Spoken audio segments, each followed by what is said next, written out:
Bonjour Tatiana, eh bien voilà, comme toutes les semaines maintenant, une petite revue de presse de la presse russe. Alors, qu'est-ce qui s'est passé cette semaine? Bah, il s'est passé tellement de choses, mon Dieu. Ouais, On va se mettre les temps un passent peu à une long, mais vitesse, bon, ça va être bien. c'est vrai. Parfois, quand tu regardes, tu dis, mon Dieu, enfin, c'était il y a que 2 jours. On a l'impression qu'en 2 ou 3 jours, Ça enfin, va des vite, années passent c'est incroyable. tellement ça va vite, c'est difficile à suivre. Voilà. Alors, est-ce que c'est grâce aux États-Unis, à Trump, ou est-ce que ça va vite à cause de ça? Non, je pense que ça allait toujours vite, mais aujourd'hui, comme on est plutôt concerné, je veux dire en Europe, ben, on en parle plus. Mais il se passe beaucoup de choses dans le monde, mais souvent on n'en parle pas. Il y a des gens pour qui, je veux dire, pareil, parfois la vie change tous les minutes, tous les secondes même, mais bon, on en Oui, parle quand ça nous concerne. la presse européenne et devient complètement folle aux déclarations de M. Trump, souvent. C'est vrai, c'est vrai, c'est vrai. Alors, nous allons... Ça change, hein, parce que jusque-là, c'était des déclarations de M. Poutine. Là, c'est. Voilà. Maintenant, on a deux méchants. Deux méchants qui sont en plus entre eux méchants aussi. Donc, vous voyez, parce qu'il ne faut pas croire que Trump et Poutine sont devenus les meilleurs amis du monde. Non, c'est Non, un mariage de carpe et de lapin quand même. Hein. Mais bon. Pour le moment, ils ont les intérêts communs. voilà. C'est ça.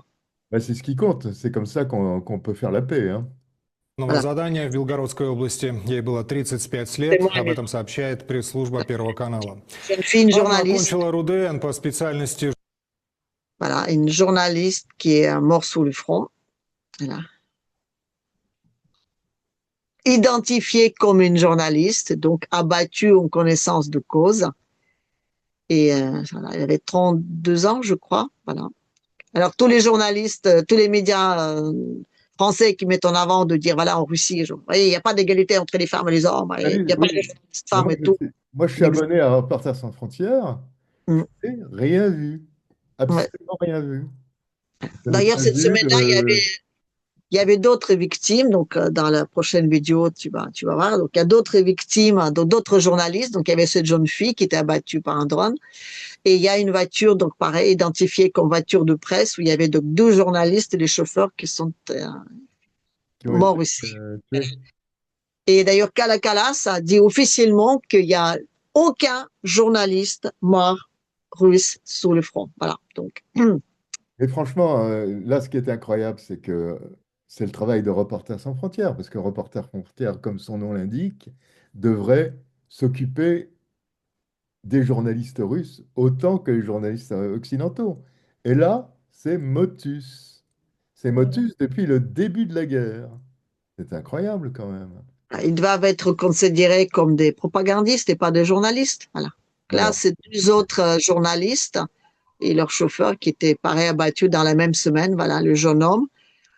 Et donc, mort la même semaine. Comme Ouais. si on a ouvert une chasse aux journalistes. Voilà. Ah, tu crois que c'est une chasse des Ukrainiens envers les journalistes? Pourquoi? Parce que les voitures sont identifiées, etc., etc.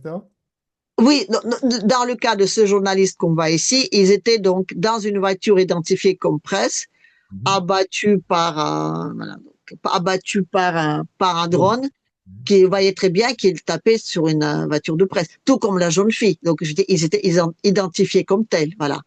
Donc, Ouais, c'est vrai que est-ce c'est que pas c'est une... pour faire réagir le Kremlin d'une façon un peu, je veux dire, excessive, ou est-ce que c'est pour faire que les journalistes ont peur et ne viennent pas sous le front? Je ne sais pas, mais en tout cas, oui, ça veut dire ils sont identifiés. Et c'est pas les premiers, donc là j'en parle de cela parce que c'était dans cette semaine-là, mais je veux dire c'est très très fréquent. Donc il y a énormément de journalistes qui meurent Alors sous moi, le je dois dire que c'est pas une bonne idée de s'afficher avec le truc presse sur une bagnole. front. Ouais. Bon, moi, j'en ai fait l'expérience et je dois dire que c'est jamais une bonne idée. Il vaut mieux avoir une voiture tout à fait normale plutôt que finalement s'attirer les foudres d'un ennemi,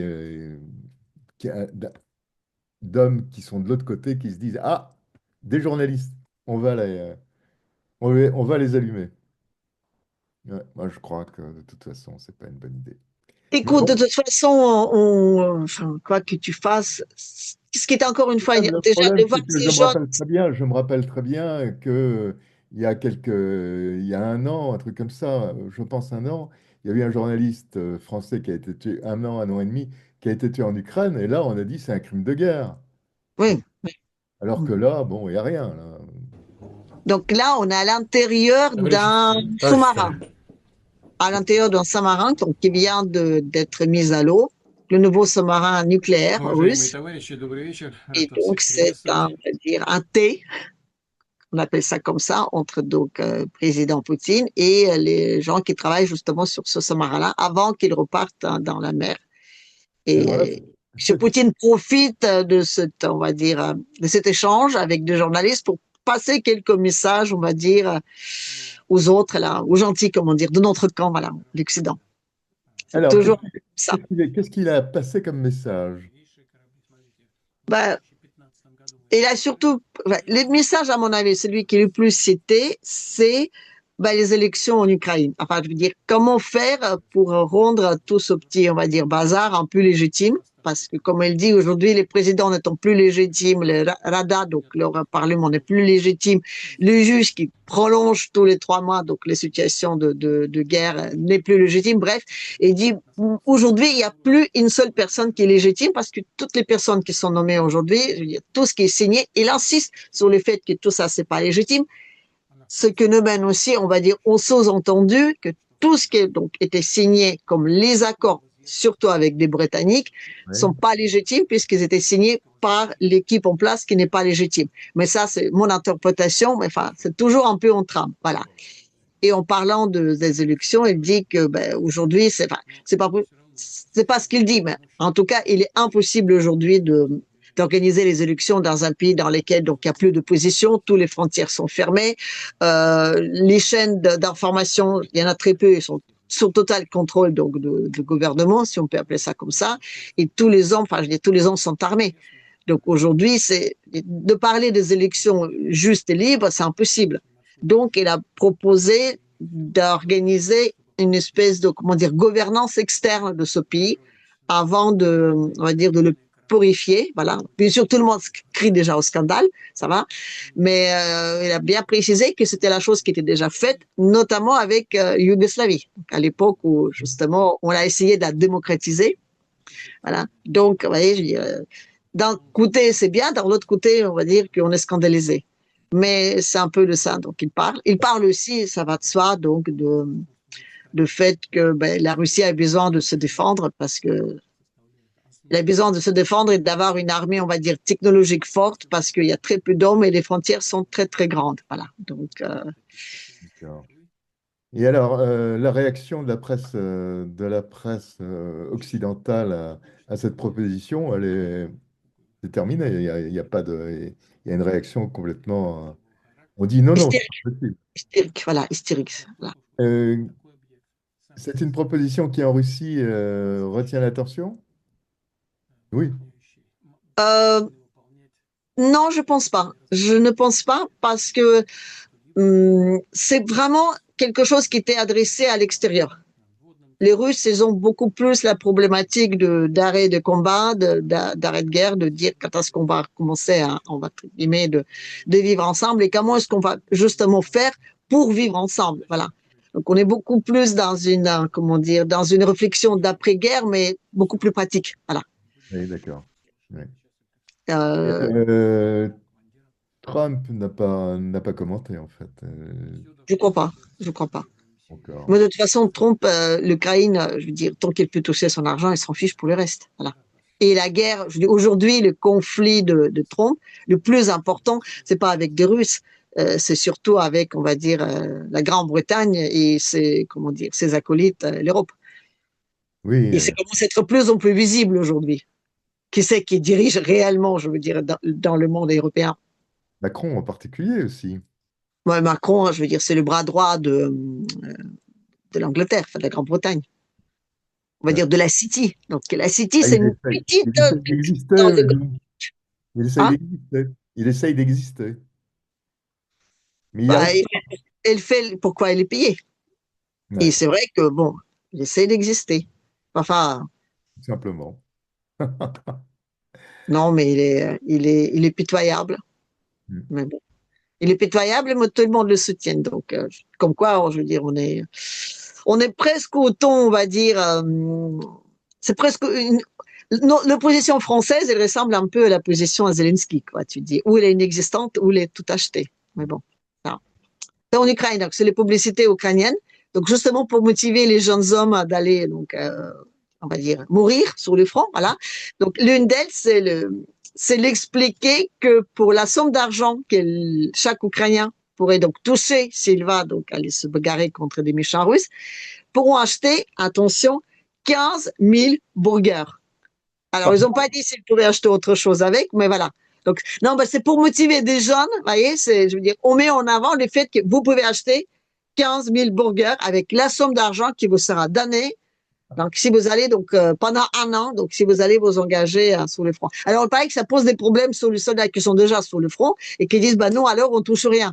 Donc, comment ça se fait que les nouveaux qui vont arriver, ils vont toucher quelque chose, alors que nous, on est là déjà depuis je sais pas combien de mois et on n'a pas droit aux hamburgers. Surtout, Tatiana, que la chasse est ouverte hein, aux volontaires, entre guillemets. Voilà. Mais là On voit tout le aussi, temps, hein. non. On voit tout le temps la chasse aux volontaires en Украинцы в Ukraine, hein. Aux комментариях. volontaires à l'étiquette caisse, voilà. Donc, selon l'étiquette caisse que vous avez, pour la somme d'argent donc que vous allez toucher, vous allez donc pouvoir vous enlever. Attends, combien voilà, j'ai plein d'hamburgers, donc il y a 15 000, voilà, 15 000 hamburgers. C'est non, mais c'est extrêmement pragmatique. Hein. Vous voyez l'étiquette caisse, tout. Donc voilà, vous voyez, voilà l'étiquette caisse. Si on prend donc la somme qu'on Donc, va vous vous voyez, donner, on peut. le Vous, menu d'hamburger, 15 000, quoi. Voilà. Toute votre vie, vous ne pouvez manger que ça, aïe, aïe. si vous êtes toujours vivant. Du coup, vous pouvez mourir, comment dire, d'autre chose. Vous avez le choix. Non, c'est ridicule. Puis il y a une Ouais. autre pub, là, la suivante, qui est assez Et alors là, on est où? récente, voilà. Alors là, c'est toujours les mêmes, dans les mêmes séries de promotion Allez vous battre C'est en Ukraine? en Ukraine. Donc, c'est toujours une pub pour aller vous engager. Il y a donc trois jeunes filles à qui on pose la question combien un jeune homme doit donc gagner d'argent, sur quelle somme il faut compter pour qu'elle soit prête à sortir avec. Voilà. Donc c'est vraiment très rationnel. Voilà. Donc il y a trois jeunes filles et on dit voilà. Тому Alors десь chacune elle така fait son petit сума. calcul, tu vois ça. Ну, ça 100-150, в принципі, добре, але думаю, 200 було б ще краще, тому так. Qu'ils disent voilà, Якщо c'est ти, cette як і somme-là я, qui ставиш собі parce que питання, là, ça а peut де être bien, заробити si такі j'ai величезні cette somme-là, c'est bien, s'il y en a plus, c'est encore mieux. Et là, donc, elle me dit, voilà, donc, vous avez un comptoir, là, pour, comme elle a dit, je sais pas de moi, voilà, vous touchez 1 million de grivines et vous pouvez donc sortir avec les jeunes filles. Donc, il n'y a pas de problème. Alors, voilà. Non, mais je dis, c'est extrêmement étonnant les motivations qu'on donne aux jeunes gens pour qu'ils s'engagent. Ça me fait penser à Gabriel Attal, qui, donc, quand il fallait faire de la publicité pour l'Europe, hein, il a expliqué, voilà, donc il y a les préservatifs, il y a les écouteurs, voilà, l'Europe, c'est ça. Tu dis, non, mais les mecs, ils vivent complètement en dehors Ah, de la vie réelle, quoi. Voilà. Donc, c'est les ministères de défense ukrainien qui donc sort ce genre de publicité. Intéressant parce que dans ce journal-là, donc, on parle de dessous. Donc, les jeunes hommes l'expliquent que ben, c'est très drôle de voir les 850 milliards que donc l'Europe va absolument trouver à tout prix. Ça correspond exactement à la somme de 300 milliards donc des avoirs russes, wow. plus les 105 milliards que normalement on a dit que la Russie devait payer comme compensation donc une fois qu'il aura perdu. Et voilà. Donc ils disent, comme dit la personne, quelque chose nous dit que même s'ils les ont pas déjà claqués, mais étant sûrs qu'ils auront cet argent-là, peut-être qu'ils ont déjà pris des emprunts en échange de cet argent-là. Ce qui fait qu'aujourd'hui, voilà, donc c'est les médias russes qui disent, aujourd'hui, on est plus que convaincus que dans tout ce remue-ménage, c'est le fait qu'ils ne peuvent pas le rendre. Ils sont dans une situation où si aujourd'hui il n'y a plus de sanctions, il faut rendre l'argent. Et cet argent-là, ou il est déjà bloqué quelque part, ou il est dépensé, ou il est déjà découpé. Oui. Donc, voilà. Donc ils disent, mais ils sont en train de réfléchir comment faire. Et voilà. Aujourd'hui, Calacalas, avec un énorme effort, donc elle a commencé à 850, ils ont passé à 40, et là, je crois qu'ils sont arrivés à 5, et même les 5, ils ne savent pas où le trouver. Mais les problématiques est là. Je dis, les problématiques d'arrêt de sanctions, c'est de rendre l'argent. Et cet argent-là, est-ce qu'il existe? Et sous quelle forme? Voilà. Donc, on a parlé surtout de cette affaire-là et en disant que c'est très curieux comme aujourd'hui Kalakala se met de plus en plus au premier plan par rapport aux Ursula. D'ailleurs, on dirait vraiment les sœurs jumelles, les mêmes vestes, les mêmes couleurs, enfin, etc.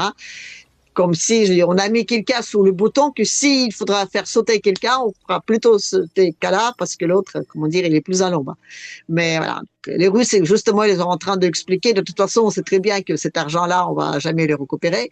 Mais il faut quand même, voilà, il faut quand même Pour les Russes, il n'y a aucun espoir de trouver une récupération. façon d'avoir une compensation en échange. Voilà. Mais d'ailleurs, Macron, et personne ne l'a remarqué je dirais, dans les médias en Occident, quand il était à la Maison-Blanche, donc il a bien dit que l'argent, donc les avoirs russes, il sait très bien que ça appartient aux Russes, mais si au moment de négociation, les Russes, il aura bien leur donné, ben, ça pourrait être sympa. Et là, tu dis, mais enfin, c'est important pour les Européens de participer dans ces négociations-là parce qu'il y a toujours ce problème d'argent. Oui, D'argent que plus que certains étaient déjà claqués. En tout cas, c'est la version de russe. Продолжают подливать масло в огонь украинского конфликта. Очевидно, наперекор российско-американским консультантам. Участники так называемого саммита коалиции желающих в Париже решили, что антироссийские санкции нужно не снимать, а наоборот уже... Tu réagis peut-être à bâtir une paix solide pour l'Ukraine et l'Europe. Qu'est-ce que ça veut dire d'après toi? Ah, ça ne veut rien dire. Ça ne veut strictement rien dire. Si tu veux bâtir une paix, ben, commence déjà à parler d'une paix. Commence déjà à négocier. Voilà, mais surtout quand dans un monde dans lequel tu fabriques énormément d'armes, à un moment donné, tu as besoin de les écouler, quoi. Les Allemands, ils ont débloqué en dehors de tout leur, comment dire, droit constitutionnel, ils sont en train de débloquer 500 milliards donc pour l'armée, mais pour leur armée. Oui. Donc, quand tu commences à avoir des pays qui commencent à plutôt dire il faut que nous, on se arme en mettant l'Europe à l'extérieur, tu dis, bon, là, je pense qu'on est une seconde avant l'explosion. C'est au contraire des Français qui, eux, pompent 2 milliards d'euros sur le budget de l'armée française. Oui, mais ça... 2 milliards d'euros que machin là, que Macron a donné à Zelensky, ils sont pompés sur le budget de l'armée française. Mais attendez, Macron, je vous dis encore une fois, c'est les bras droits de la Grande-Bretagne. Donc, a priori, c'est juste une façon, on va dire, de soutenir nos éternels amis ennemis, comme on dit. Voilà.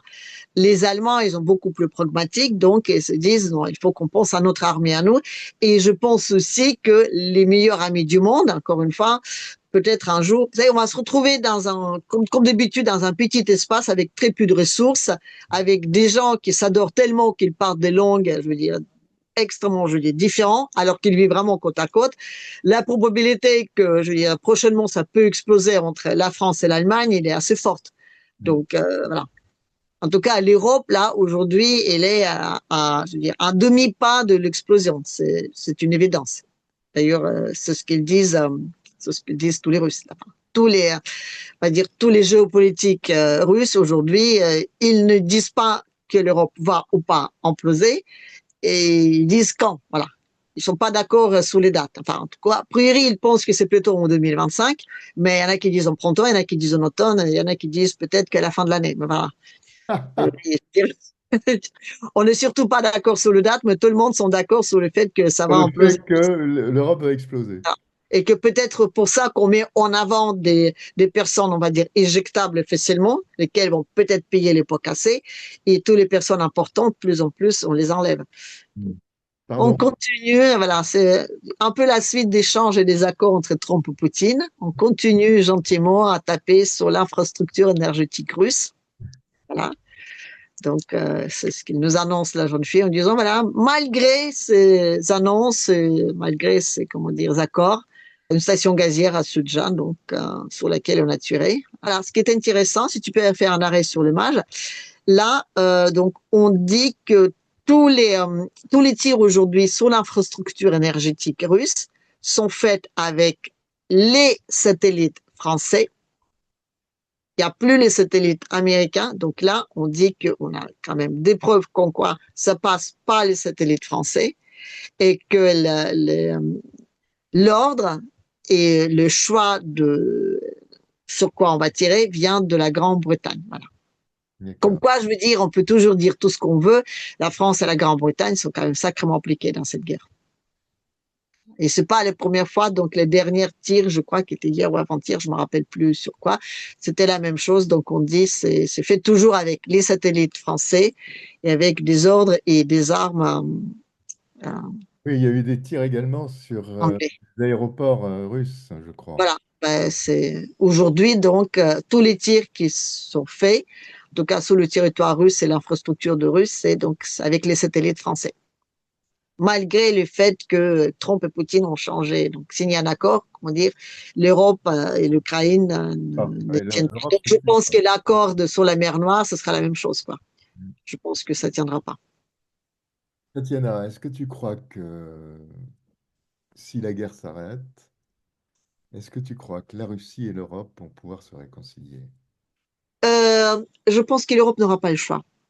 Tu sais, comme j'ai dit souvent d'ailleurs, justement sur ma chaîne, l'Europe aujourd'hui, elle a plus rien. Elle a plus d'argent, elle a plus de ressources, elle a plus d'industrie, rien.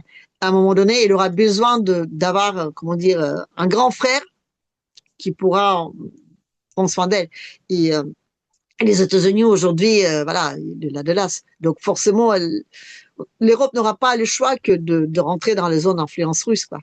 Il n'aura pas le choix. Rien que pour renouveler sa dette, si on peut dire cyniquement parlant. Oui. Donc, on peut toujours devenir, on va dire, on peut toujours rester frustré, on peut toujours détester la Russie, on peut toujours rêver d'une prochaine revanche, mais l'Europe n'aura pas de choix. Au du gaz, par exemple, on voit très bien que l'Europe se rapproche de la Syrie, non pas pour faire ami-ami avec les Syriens, mais pour que le pipe qui part aurait dû partir déjà avant la guerre, du Qatar et qui arrive en Turquie et ensuite qui arrive en Europe, soit ouvert. Hmm. Donc, évidemment, Ils peuvent toujours l'Europe le faire, mais aura peut-être moins besoin du gaz russe. Mais c'est une zone d'explosion absolument terrible et ça demande beaucoup d'investissement, donc de faire des travaux dans cette zone-là pour des gens qui n'ont déjà pas d'argent pour investir dans ce genre de travaux. En tout cas, les Européens n'ont pas d'argent pour investir, les autres, ils ne vont pas le faire. Et surtout dans une zone qui est extrêmement, extrêmement explosive. Euh, En tout cas, moi, j'écoute pas mal donc justement des chaînes, en tout cas russes, qui parlent de ce problème-là et ils disent non, non, non, je veux dire, c'est même pas en rêve, quoi. Jamais, jamais. Ils auront ni de l'argent, ni les moyens, ni, je veux dire, de risque d'investissement dans ce programme-là. Donc, c'est beaucoup trop explosif, en tout cas aujourd'hui. Et pourquoi d'investir énormément d'argent là-dessus alors qu'il y a déjà des tuyaux qui sont prêts à l'emploi? Une fois qu'on aura effectivement en Europe des gens au pouvoir qui pensent au bien de leur pays, les gens, on va dire, des gens sensés, voilà. On n'a pas tellement, on n'en a pas beaucoup, on a, disons, presque quasiment, on va dire pas. Mais si un jour on arrive à mettre en place au gouvernement donc européen des gens sensés qui pensent au bien de leur pays, forcément ils vont retourner vers la Russie, parce que la Russie, c'est ce qui a fait toujours la richesse de l'Europe depuis des siècles et des siècles, c'est comme ça. Donc, le problème, c'est que les gens sensés, il n'y en a pas beaucoup, hein. Alors, ça, c'est un anniversaire, si j'ai bien compris. un an de l'incendie de l'acte donc terroriste à Crocus City. Voilà, ça fait un an déjà. Donc on revient dessus. C'était un grand attentat. Donc, quand on avait Bataclan, donc c'est vrai que le pays était pas mal traumatisé. Et là, donc on a un an d'attentat donc dans la salle de spectacle. On garde encore tous des images dans notre esprit et donc on revient dessus. Et pareil, c'était assez affligeant de voir les réactions de l'Occident donc par rapport à cet attentat dans lequel les compassions elles étaient extrêmement, je veux dire, à l'extérieur parce que même si on donnait un tout petit mot, c'était Et voilà, on parle beaucoup plus de mauvaise, soi-disant, d'organisation de ceci et de cela, et de dire, vous voyez bien, je veux dire, le Poutine, dans son pays, tout ne va pas si bien que ça, mais bon.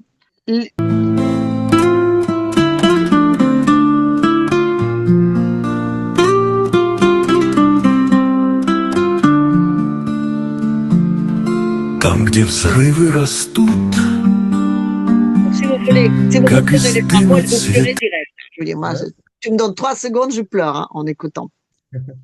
Voilà, cette chanson-là. Et c'est une chanson sur les animaux qui vivent sous le front, sur les chats. Voilà, les chats. Donc, il y a énormément de chats donc, qui sont donc, sous le front avec des soldats.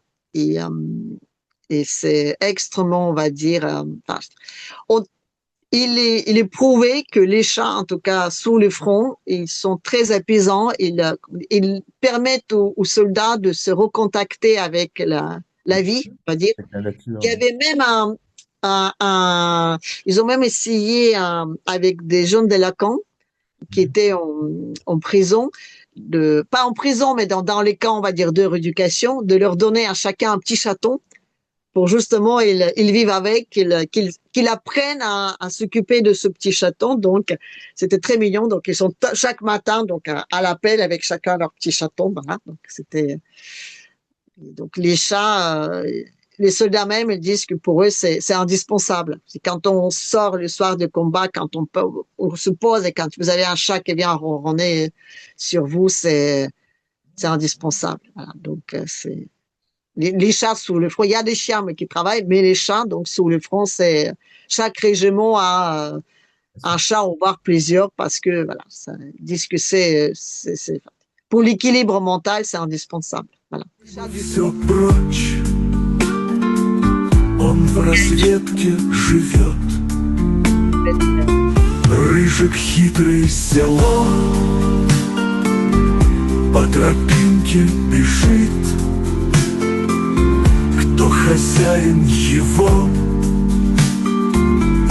угадался. Non, écoute, tu sais quoi? Non, mais je pense que c'est pas une chaîne russe. Je pense que c'est une chaîne bélarusse.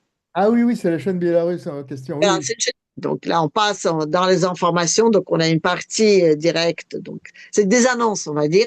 Une jeune fille, donc une Bélarusse, qui est donc partie en cosmos, la première jeune fille bélarusse, donc qui vient de partir. Dans l'ISS, dans la Station spatiale internationale.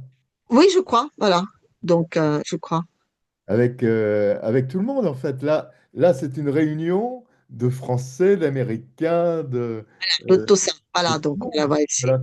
Et d'ailleurs, aujourd'hui, les Américains, notamment donc Elon Musk, ils ont donc un grand intérêt justement dans l'échange, tout ce qui concerne le cosmos, et ils pensent même que les Russes, ils peuvent amener donc dans leur rêve d'aller sur Mars, donc ils peuvent collaborer parce que donc il y a des intérêts en commun, mais surtout s'ils mettent ensemble Technique. leur connaissance, voilà, donc ce sera plus simple. Mais la Russie, c'est un pays extrêmement sympathique, voilà. Comment dire, ça me fait penser un peu à les maisons dans la prairie, mais sans les méchants, tu vois. Ah oui. C'est des gens qui vivent avec des valeurs de terre, de l'humain, je sais pas, des tracteurs, enfin bref. Ils font des concours annuels pour couper les bûches, là, vous savez. Lequel va couper plus rapidement. Enfin, tu vois, c'est des gens. Il y a une espèce de mélange d'un côté, donc ils développent leur industrie, leur connaissance, mais en même temps ils vivent vraiment la terre pour les Bélarusses, c'est extrêmement importante. D'ailleurs, Lukashenko qui vient d'être réélu, donc il a changé tout son gouvernement, il a mis que des jeunes parce qu'il dit il faut penser à changer tout ça. Et avant, donc, les nommer sur ce poste, il a passé je sais pas combien de mois de les traîner dans le pays pour leur mettre les mains dans la terre et dit je veux qu'ils touchent ce qu'ils défendent, je veux qu'ils connaissent la terre, je veux qu'ils connaissent tout ça parce que je veux dire nous c'est surtout ça, notre pays c'est la terre, c'est quand même un pays, donc l'agriculture est très forte, mais tout ce qui va autour, ils font des excellents tracteurs, par exemple, tu vois.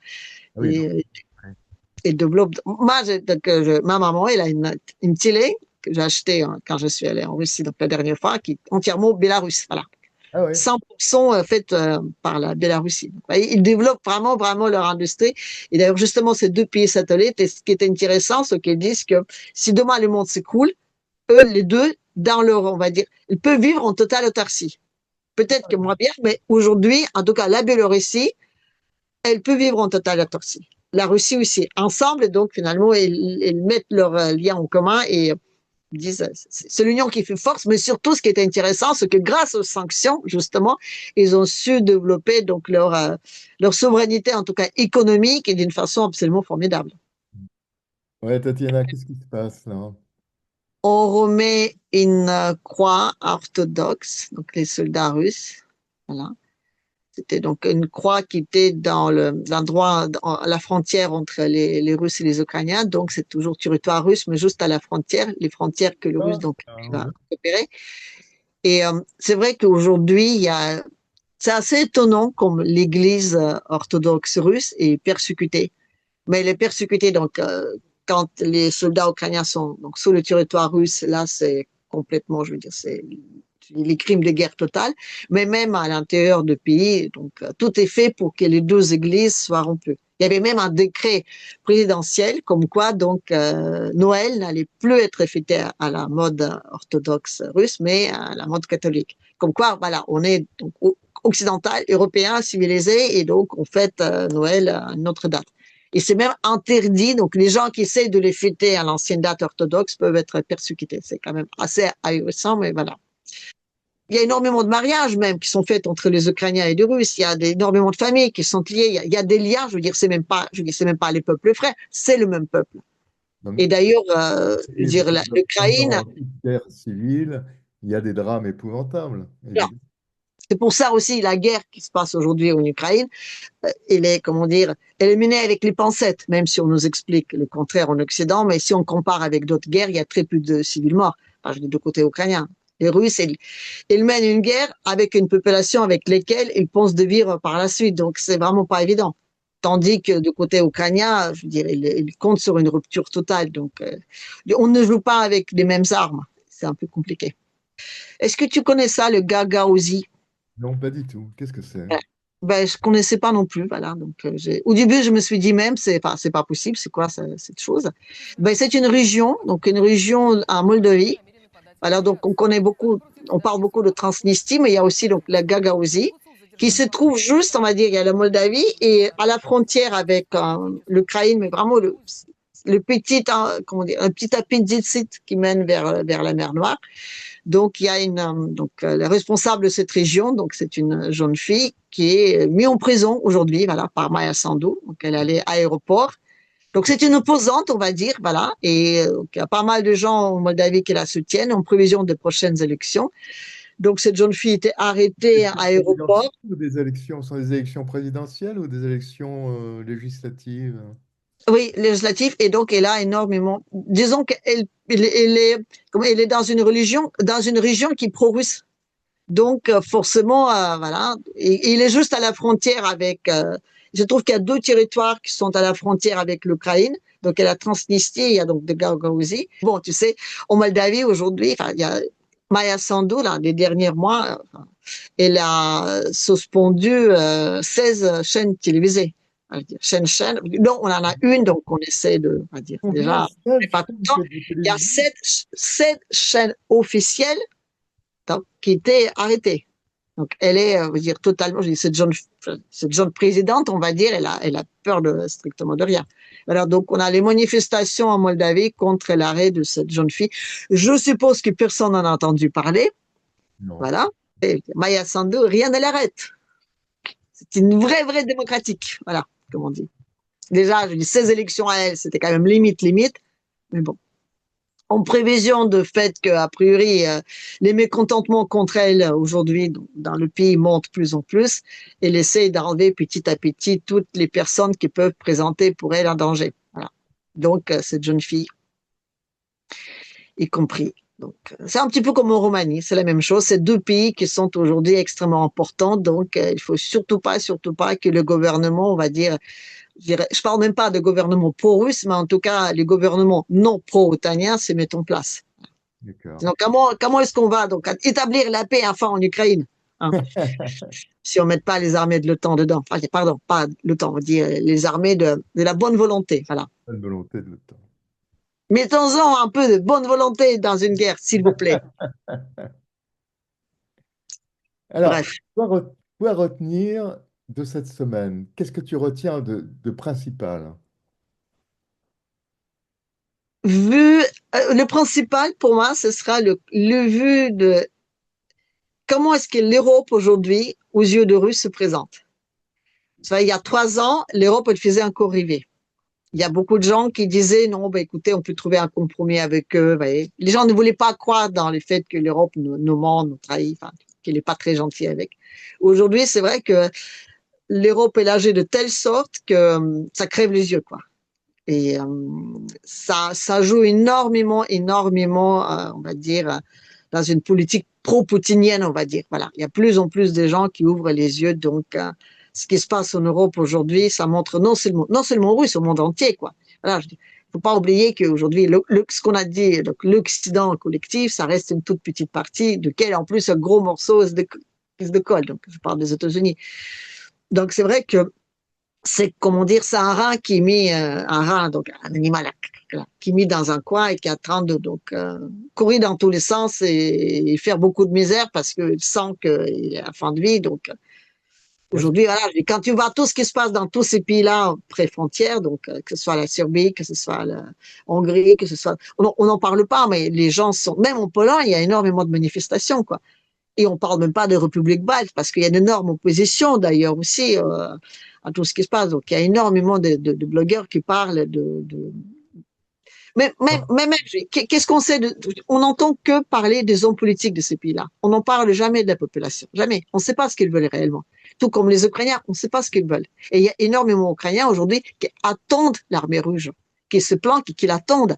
Donc aujourd'hui, les Ukrainiens, l'autorité ukrainienne, ils sont obligés même, ils ont sorti une nouvelle loi qui autorise maintenant donc la police tirer sur des gens au premier coup. Donc il y a même plus de, enfin ils ont sorti une loi où ils ont le droit de tirer sur même sur les handicapés, les femmes et les vieillards, comme on dit, parce qu'ils ont peur, ils vivent dans une peur terrible de population qui se lève. Et il y a effectivement un mécontentement terrible. La déliquescence, on va dire, intellectuelle européenne est absolument étonnante, quoi. Étonnante. Voilà. Mais tu sais, je vais te dire un truc. Je vais faire ma petite prévoyance. Qu'est-ce qui va nous arriver le pire? Ben, disons qu'on sera obligé de nous sevrer de cette consommation énorme. Pour combler le manque de consommation, ben, on sera peut-être obligé de lire ou de créer des trucs ou de faire pousser nos propres tomates. Voilà. Non, je veux dire, le moment de sevrage, ça va être difficile, mais je veux dire, normalement, le travail qu'on va faire va être difficile, mais il va être, on va dire, plutôt salutaire. Ça va être le retour à la terre. Hein? Mais il n'y aura pas de retour à la terre. Voilà. On sera obligé de retourner vers la terre, vers des vraies valeurs, quoi. On sera obligé de communiquer entre nous. Ah, mon Dieu, quelle horreur. On sera obligé d'apprendre des vrais trucs à l'école, quoi. On sera obligé d'apprendre à réfléchir parce que pour relever un pays, il faut avoir des gens qui savent réfléchir, quoi. Et là, aujourd'hui, on a quand même toute une génération je suis désolé d'utiliser ce terme, mais comment dire, de dibellus minus. Et ça. On a vraiment un problème de société. Voilà. Mais bon. Écoute, c'est pour ça que je dis qu'on a besoin d'une gouvernance externe. Tatiana, merci beaucoup pour cette revue de presse hebdomadaire. Et puis alors, je recommande très chaudement ta chaîne où on peut, alors, comme nous le montrons aujourd'hui, s'instruire, mais aussi se marrer. Vraiment. Oui. Le rire, il est indispensable. Et dans les années 90, en Russie, on disait, si on ne rit pas, on a trop peur. Le rire, c'est le meilleur, on va dire, moyen de survie dans une situation de crise dans laquelle on se trouve aujourd'hui. Voilà. Même si parfois les situations n'y s'aident pas vraiment, mais bon, voilà. Vaut mieux d'en rire que d'en pleurer, comme on dit. Merci beaucoup, Tatiana. Merci à toi, Philippe.